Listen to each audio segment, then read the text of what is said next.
সীমান্ত পাহারা দিয়ে বিজিবি সতর্ক আছে কোনো রকমের যাতে পুশিন না হয়। আর সেরকম কোনো ঘটনা আমাদের এখানে এখনো নজরে আসেনি যে ওখানে অত্যাচার নির্যাতন শুরু হয়েছে।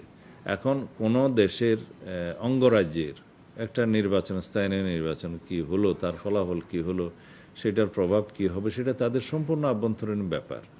এখানে কাঁটাতারের বেড়া যদি ভারতীয় সীমানার মধ্যে নোম্যান্স ল্যান্ড বজায় রেখে যদি সেই দেশ দিতে চায়, সেটা ডিপ্লোম্যাটিক ওয়েতে আমাদের আলাপ আলোচনা হবে, কিন্তু সেরকম কোনো ইস্যু তো প্র্যাকটিক্যালি ভারত সরকারের পক্ষ থেকে আমরা দেখিনি।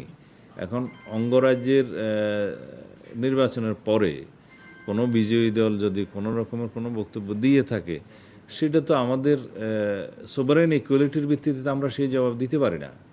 আমাদেরকে জানাতে হবে ভারতের কেন্দ্রীয় সরকারের পক্ষ থেকে যে বাংলাদেশ বর্ডারে বা ইন্ডিয়ান বর্ডারে তারা কিছু করতে চায় কিনা।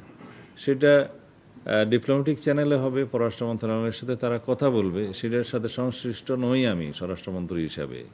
আমার দায়িত্ব হচ্ছে যে বর্ডারে নিরাপত্তা নিশ্চিত রাখা এবং যাতে কোনো রকমের পুশিন না হয় সেটার ব্যবস্থা করা, আইনশৃঙ্খলা পরিস্থিতি সেই জায়গায় সমুন্নত রাখা। তবে আমরা সতর্ক আছি, বিজিবিকে আমরা সতর্ক থাকতে নির্দেশনা দিয়েছি অনেক আগে।